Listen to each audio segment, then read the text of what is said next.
Good evening, everyone. I'm here for your attention very quickly. I love all the conversation in the room is spectacular. I almost take on to work because there's such good conversation. And running into people on the walk over, in addition to recognizing Dean Coppell and his incredible service to ASU and the college, for many of us, this is the first time we've seen each other in a year and a half. So you're seeing people reconnect in really positive ways, which is just a beautiful thing. What an incredible turnout to recognize Jonathan for his service to the college as dean for 10 years. I'm really honored to be able to welcome you all here today.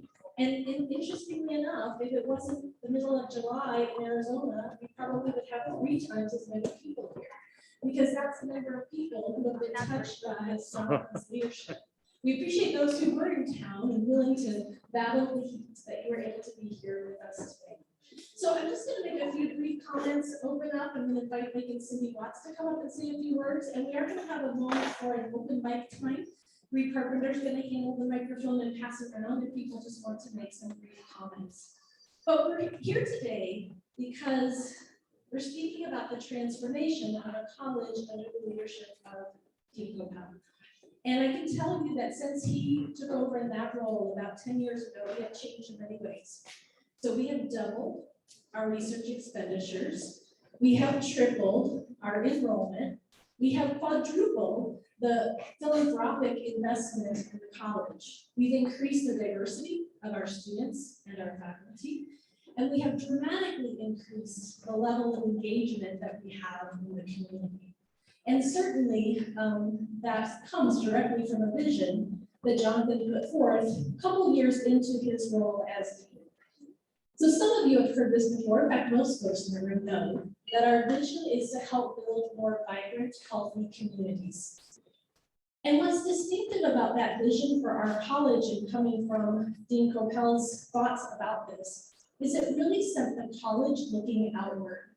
In other words, instead of focusing on what we can do within, he was really focused on what we could do within and with our surrounding community that we have. His contention is that, and he'll probably tell you more about this later, that a public university has a responsibility for the well-being of the communities that surrounds itself. And so bringing that vision to the college meant that we became externally focused, but internally, in a lot of ways, we had to shift our mindset to one that really took responsibility for the well-being of the communities with whom we work. And that means a willingness and an openness to learning from community, and a willingness and openness to partner and work with, not for. So we don't exactly serve our community, we learn from our community. We are better because of our community, and we partner and hope that we also offer some assistance in the process.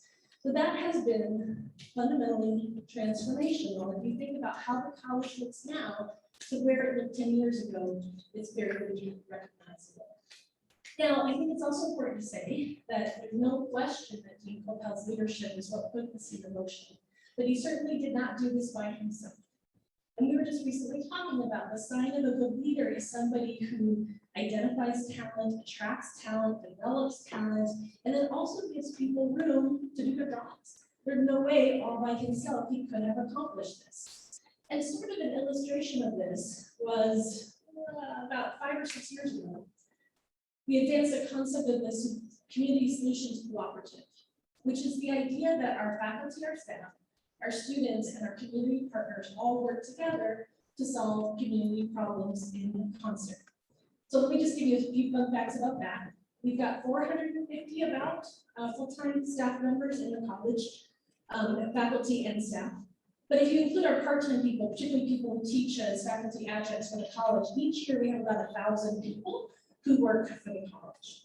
We have 9,000 students, 1,000 of whom now study in Hainan, China, and get an ASU degree through a program that Jonathan created. So 9,000 students, 1,000 employees, and our best guess at this point is that we're partnering with about 1,000 community partners. That means that our Community Solutions Co-op is well over 10,000 people are working to advance a mission to build a more vibrant, healthy community. And every single person in this room is here because you're part of that vision. The interest in public service is made contagious by somebody who is passionate about this work. And so many of you caught the bug because of your direct contact with Jonathan. And so I want to say thank you for all the ways that you have contributed and recognize that as well.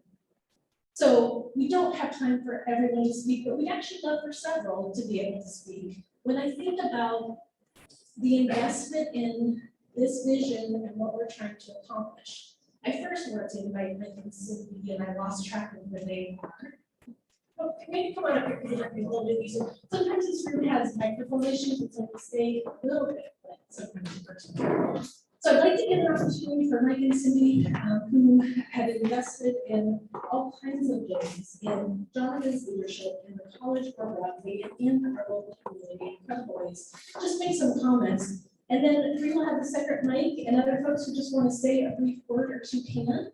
And then I'll close with a gift for Jonathan at that point. We might let him talk just a little bit. We had an agreement that I would go first. First of all, it's nice to see so many of the same faces that we've gotten to know over the years. And I've spoken to a few of the people that are supporting the university, and Jonathan, you should be very proud to know many people flew in for this, being in a culvert. Jonathan, you're very inspiring, and she always helps.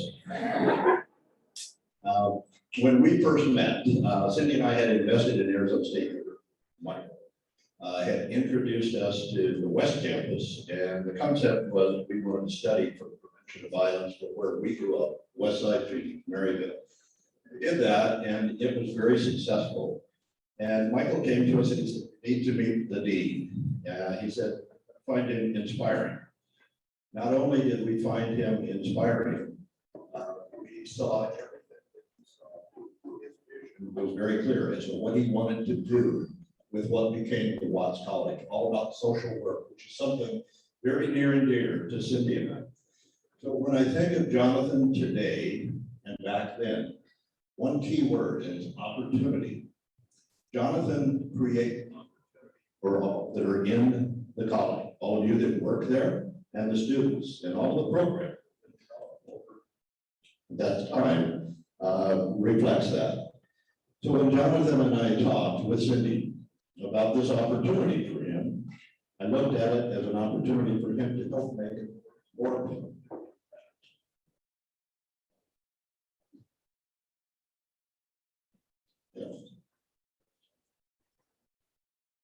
Yes, Dennis. In the new community. And I think those people at this point probably don't have a clue how fortunate they're going to be, because this university has been blessed by all that you've done for the Watts College. And not just the Watts College, for the community itself. We're happy for what you've done, and we're very excited to see this opportunity for you. I've spoken to all of your family. Didn't get a chance to speak directly with your wife, but the kids are excited about this opportunity for you. And we're excited as well. We're sorry to lose you, but we're excited for you. Thank you, my friend.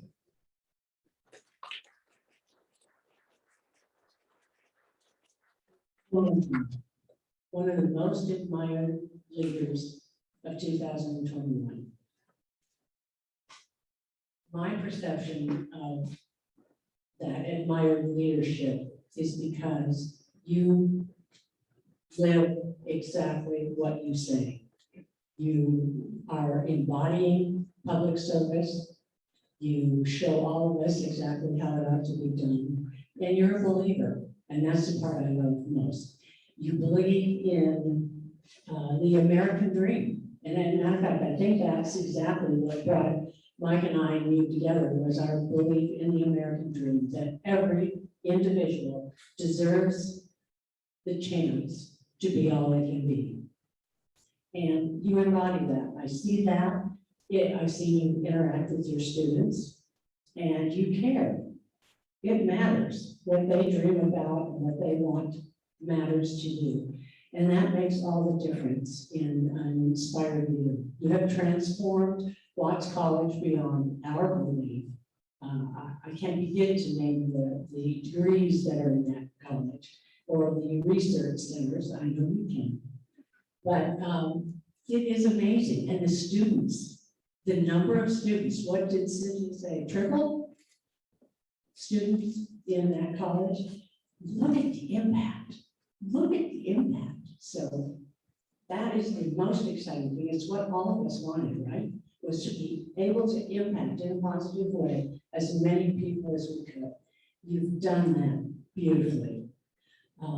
Our investment is paying off in spades. We couldn't be happier. And, you know, this is bittersweet for sure. I know Montclair needs you or you wouldn't be going. And so I believe, like mine, you will just go there and you'll create the incredible environment that you've created here.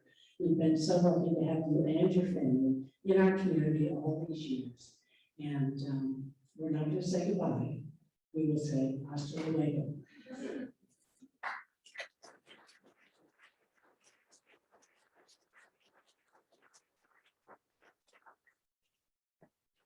All right, so we were gonna roam the room, but with the sound issues and the video, it's actually better if people come up front. And so if anyone would like to just say a quick thanks or any other comments for Jonathan? I think we're just gonna touch on it. Hello. No, it's not.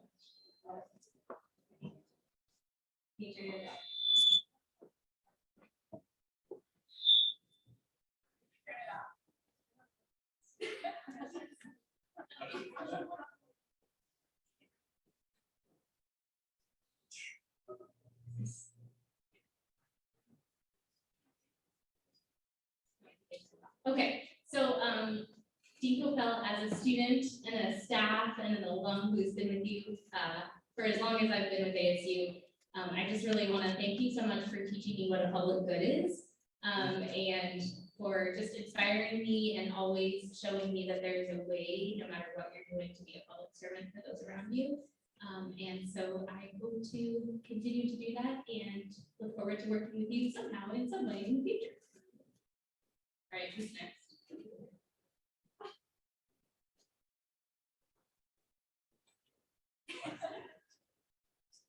I'm going to cover the building that is the Watts College and the history of it in 2 minutes, because I'm very historical, older than many of you, and I know that history, so let me tell you. First of all, it started off at the bank. I'm talking about ASU downtown. Then it became the headquarters for Arizona Public Service Company, and then it was Capital Corporation Company I worked for. And then it began, it tracked along the ASU route, including next door, Walter Cronkite School of Journalism. And then, most recently, Jonathan came to do transformation. We didn't know it was transformation.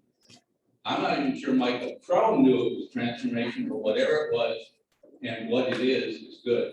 Then the Watts came along and so appreciate your contribution and also the motivation for your contribution. But when I think back of the 50 years of history that I just recited, there's probably other details. I think the highest and best use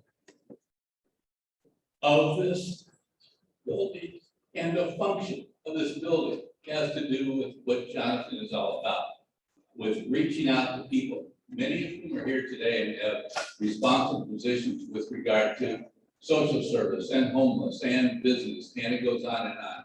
All laced with technology. It's fabulous. The highest and best use. You, Phil. Thank you. Thank you.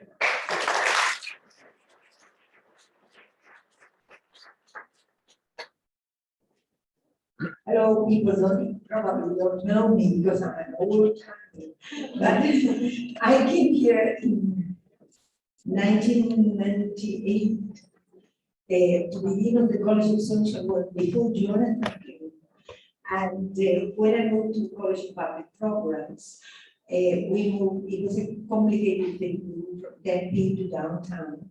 But Jonathan was quite a supportive person for two endowments that I administer on behalf of two donors. They're not gigantic, they're not big, but I have a personal commitment to those donors as well as a universal commitment.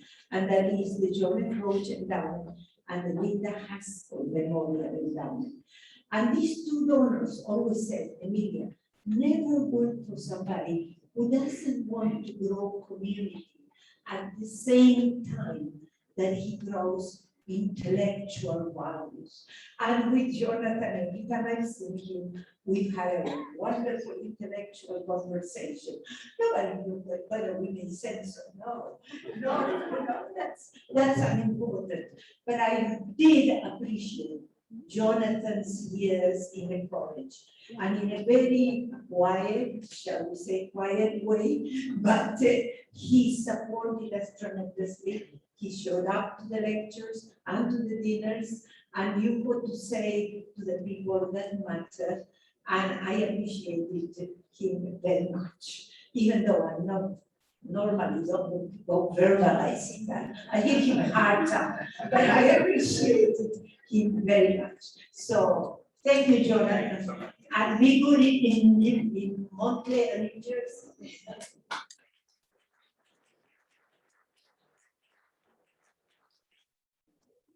I'm Steve Zabilski with St. Vincent de Paul. I've had the great good fortune of knowing Jonathan for many, many years. There's so many things I admire about him. Your tremendous leadership, Jonathan, at the Human Services Campus, how you've helped transform that. Your work with the City Council, your work with the businesses, your work with the communities. What I admire most, never forget the many years that you would come down to St. Vincent de Paul on a Saturday, and you would bring your students, north of 100 students, and you would hold class in our Hall of Banners. You teach in our Hall. And they would do that for a couple of hours, and then you would stop and volunteer in an urban farm and a kitchen. Now you thought it was so powerful. It taught people, you weren't saying to them, you should go do this. Let us go do it. Let us together go do it. You're a wonderful professor, a wonderful teacher, a wonderful dean. You're an even better man. And I hope someday you return. Okay, it was awesome.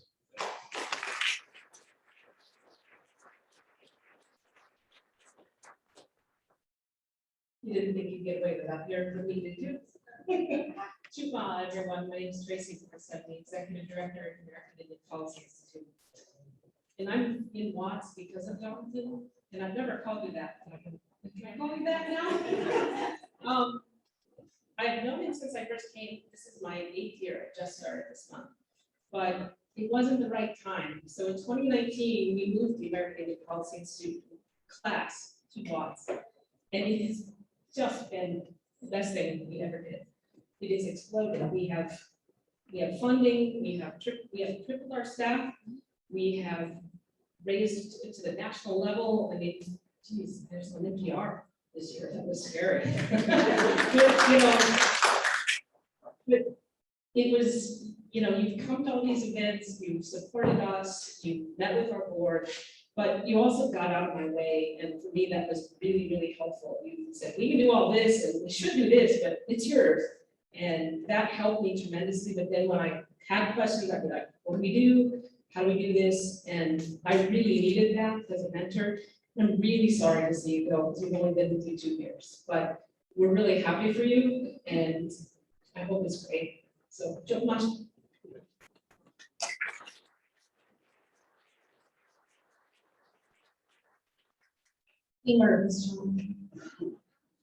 Schwab Miller with the Human Services Campus. If I can make Jonathan cry, I'll have achieved this goal that's been on my goal list for the last 3 years. Jonathan, for those who don't know, has served on our HSC board for a long, long time. Technically turned off, recommitted for a year. He's the only person I can imagine that would negotiate into a contract going to a new university to stay on our board for 1 year. So for anyone in the community who's been nervous, what's your board gonna do? Well, we're gonna latch on to Jonathan from here to New Jersey and not let him disappear until that 1 year is up. But he He has served more deeply as a board chair than I've ever seen. For anyone following our zoning case, he spent to thank his family for sacrificing time with dad and husband because our zoning case took 2 years and he committed. And so it's very honorable. I admire him. I've learned new words from him because if you sit in a board meeting with a bunch of community people that are not in academics, he still throws out 5-syllable, 6-syllable words. And people would literally have to write a word down and look it up later. So he's continually teaching everyone in the community, and we'll miss that. And then the last piece is, we lost our dear friend, Mike McQuaid, 1 year ago on July 25th due to COVID. Mike was a founder of the campus. And after he passed away, Jonathan and I got a note from his sister Kate, with lots of connections there, but telling us this story, how she and Mike talked about how could they ever replace Mike McQuaid as their board chair and their executive director. And she told us about this conversation about finding people that would lead like Mike McQuaid did, and how she was so grateful that Mike found Jonathan Coupel to join the board and be the board chair. And somehow lucky enough to find me to be the executive director. But I'm so grateful for Jonathan's everything in the community. And if Mike McQuaid were here, he would certainly have taken the microphone to speak and to thank you and to tell you, you're always home with us in Arizona. So you are home at the campus, Jonathan. Thank you.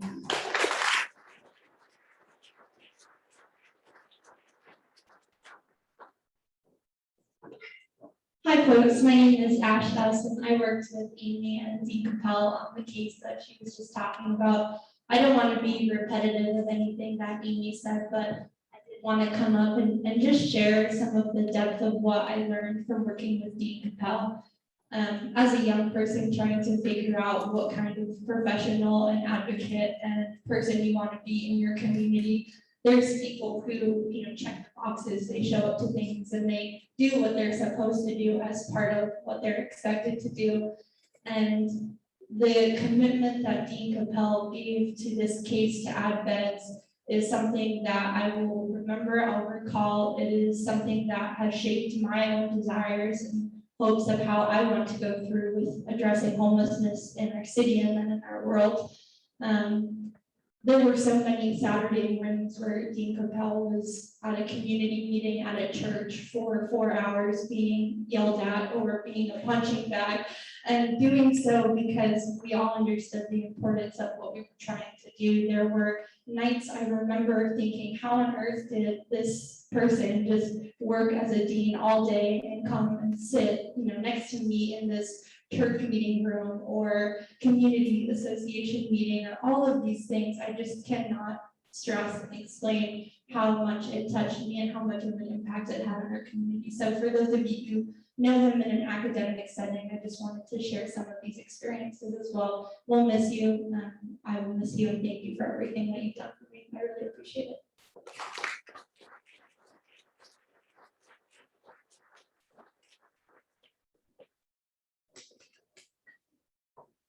Good afternoon, Jonathan and everyone. My name is Richard Morrison. I first came to know Jonathan by virtue of my connection with the Morrison Institute of Public Policy. He reached out to all of us who had anything to do with that institute straight away upon assuming the duties of his office. And I realized at once that one of the special qualities of Jonathan Capel was, this is a man who believes in possibilities. And he acts on that belief. And he helps empower other people so that all of these possibilities can be realized. And in short order. Well, some things take longer than others.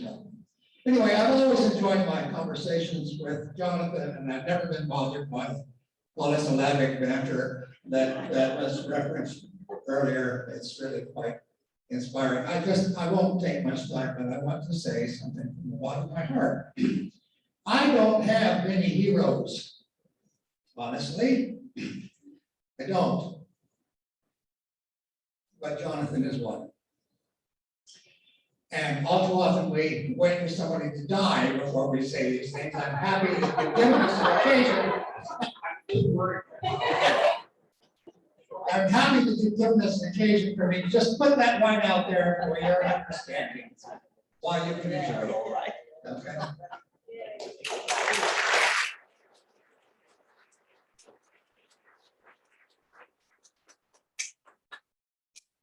Was incredibly, thank you, everyone. And I know some folks didn't have a chance to speak, and we're partly here to also be able to interact in person. So please stay and connect with Jonathan if you didn't have a chance to be able to share. So somebody else. I'm sorry. Oh, I'm supposed to announce that there's a video booth in the corner, and so when you're heading out, you can record some nice thoughts to Jonathan on your way out. So we have a gift for Jonathan that we'll present in a moment. I gave some fun facts and stats about the college when I started, but I did want to take a moment to share some more personal thoughts. You all spoke it more eloquently than I can. But I will say that when people speak about Jonathan, they often talk about his intellect and his drive. And there's no question that he is a force. But what not everyone realizes, however, most people do today, is that his drive is driven by his compassion. And there were so many moments that we were agonizing over a decision because we knew it was going to impact somebody's life. And people don't see behind closed doors how Jonathan would literally be eaten up about some of the hard parts of the job. And I can also speak about how impacted I have been personally, having the privilege of being able to work alongside Jonathan for 7 years now. I'm an example of somebody who wouldn't be here if it was not for him. I didn't envision myself as a college leader. I was a faculty member doing an administrative appointment, light work down in Tucson, and I thought that was a good job back then, by the way.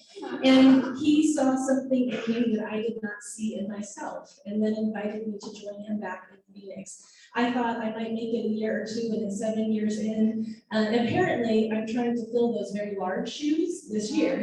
So he has a way of seeing the possibilities, as people have mentioned.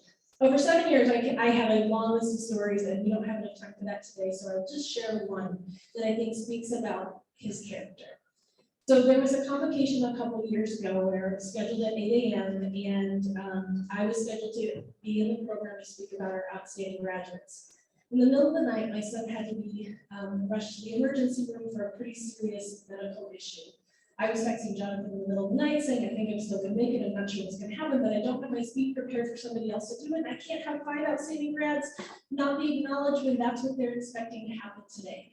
So I grabbed my regalia, went over to Mayo Clinic, stayed until the last minute that I could drive in and sort of rushed into convocation so I could give my remarks and then leave and go back to the hospital. So we've got all the faculty lined up. It's the point of time where Jonathan is supposed to charge our faculty to get ready to move forward with the convocation ceremony. And he says, how are you? And I said, we'll talk later. We don't have time. Everybody's lined up. You need to charge the faculty. We need to move on. And he said, no, I need to know how you are.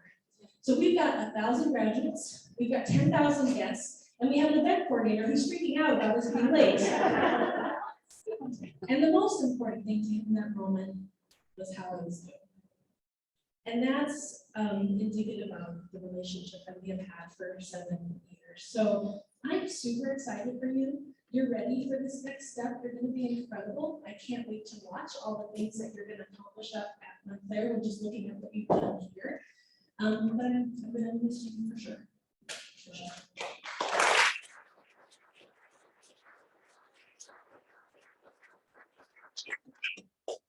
As is a tradition, typically, the bell is giving a bell to a senior leader who's stepping away.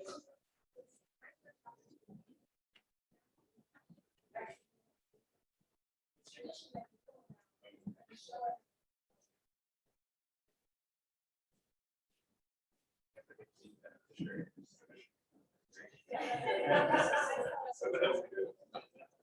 These are Carlos Larry.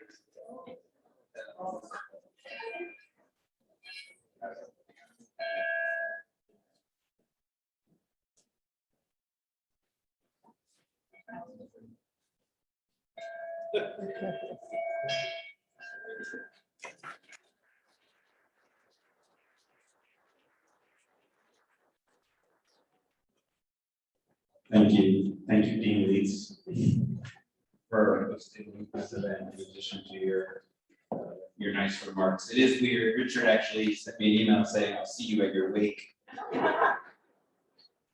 tomorrow. And it does have a strange feeling. I was thinking, actually, when Marty was speaking, the very first event that I went to when I came to Arizona 11 years ago, Jennifer knows what I'm gonna say, Deborah Friedman, my predecessor, invited me to go to this ADL dinner. And the honoree at the ADL dinner was the young man you heard from before, Mr. Marty Schultz. And I remember thinking, and people were just getting up and saying unbelievable things about, I was like, well, I want to meet this guy. I don't think he actually walks on the ground. And so it's super weird to have this, my sort of final event in Arizona, to have Marty and all of you say such nice things, such nice things about me. And I actually didn't prepare remarks. I've learned over the last couple of weeks that my greatest flaw is I tend to give verbose. So I'm gonna try and be brief. I just want to make the critical point. So it's extremely flattering for people to talk about Jonathan did this and Dean Copel did this and transformative, and I'm very gratified that people see that change over the last 11 years. And indeed, the Watts College of Public Service and Community Solutions has been remarkable over this period. When I think about the College of Public Programs that I joined in 2010, but I do want to be 100% clear. The reason that I'm allowed to call myself successful, and quite frankly, the reason why I'm about to become president of Montclair State University is because of the incredible things that were accomplished by the students, the staff, the faculty, and our community partners. And yes, I'm proud to take some of the blame / credit, but it's not a one-man show by any stretch of the imagination. And I'm so privileged, honestly, to have been part of this incredible team. And if the greatest asset I have is the ability to see opportunities in people and to see the potential, wow, I think that's the highest compliment a person can receive, because what it means is that my contribution was recognizing and empowering, but ultimately the real strength was the human potential and the capacity and of this college and the great people that we've brought here. And I do remember meeting Professor Leitz in Tucson. She was running the Tucson component. And it took me about 2 seconds to say, this one. She's got real possibilities. And so I couldn't be more grateful for the work that we've done together for the last 7 years.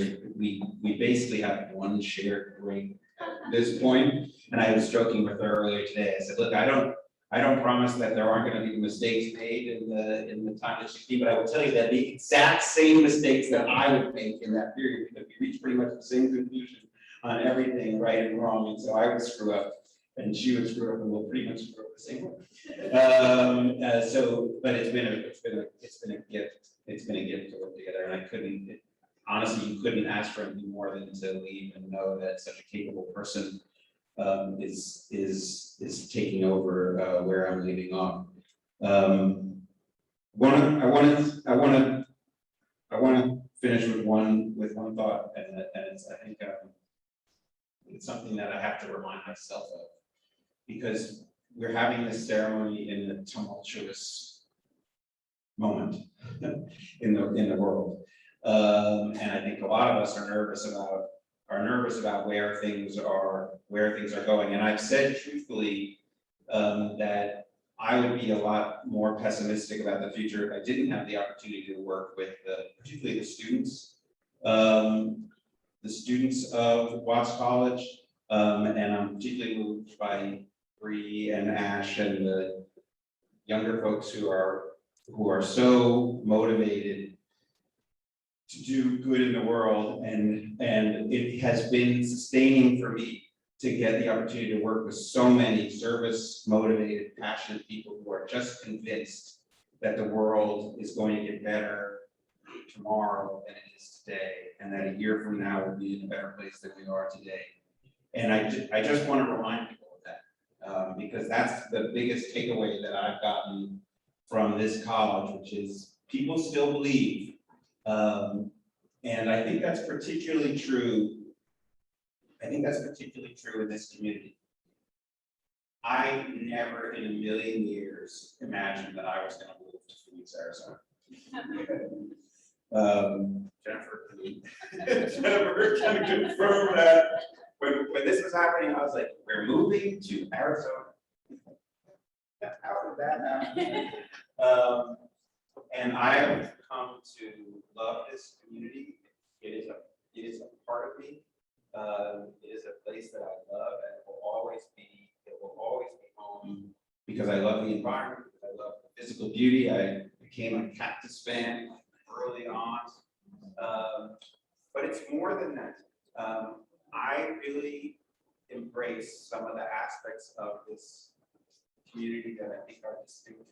And I've never been in a place that's more welcoming, more opening, more permeable. I always tell people when I'm recruiting them to come here, and when I'm talking about what are the strengths of this place, that it is a place where people are welcoming you the first day you arrive, and that was God honest to my experience. I got here, I was a new guy, but nobody said like, well, let's check this guy out. It was just like, you're here, let's get to work. We're on the team together. That's just what Arizona is about.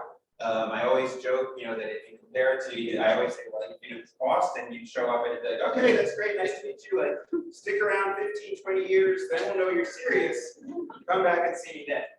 That's just not the Arizona. That's not the Arizona that I've encountered. And another particularly important point, which is we really need to embrace this part of Arizona, which I've become particularly fond of. I've been able to work with people who are politically quite different than I am, and have different beliefs on important issues, come out, probably go a different direction when they enter the voting booth. And it doesn't matter when it comes to dealing with homelessness or opportunity youth or any of the myriad issues. I saw Kevin when it comes to incarceration issues or alternatives to incarceration. We have found a way in this place to work beyond those partisan differences. And I realize that we're like grasping at that right now. It's slipping away.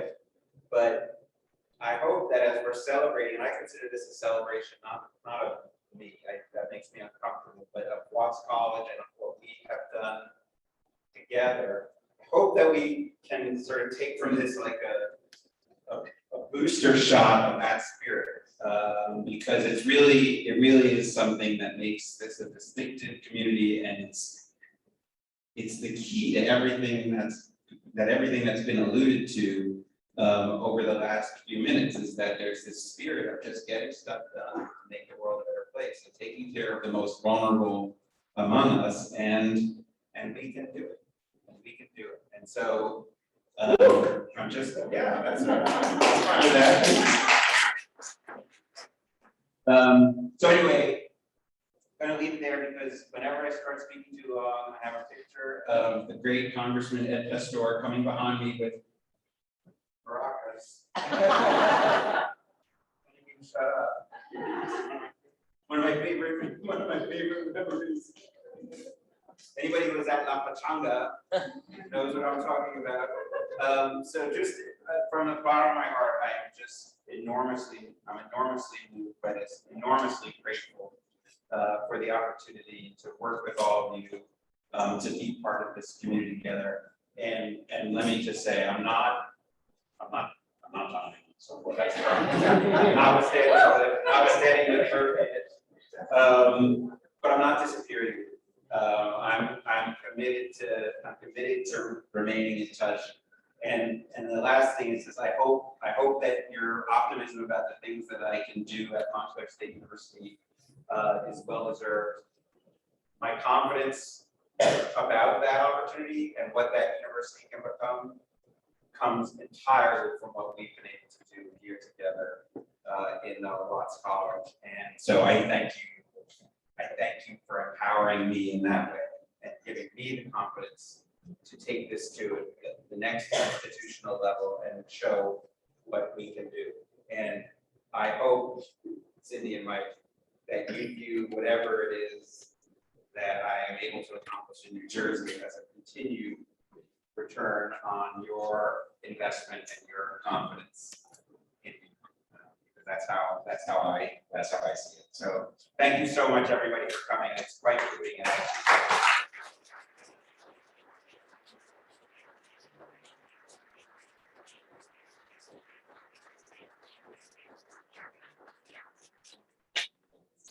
One more selfie. selfie with the former dean. Yeah. This is your graduation, sir. All right, that's a fair point. Yeah, they don't know about the selfie thing. All right.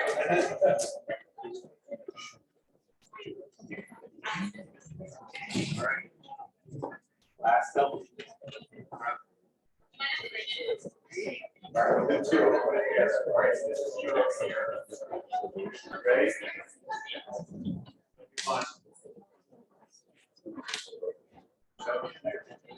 Okay, thank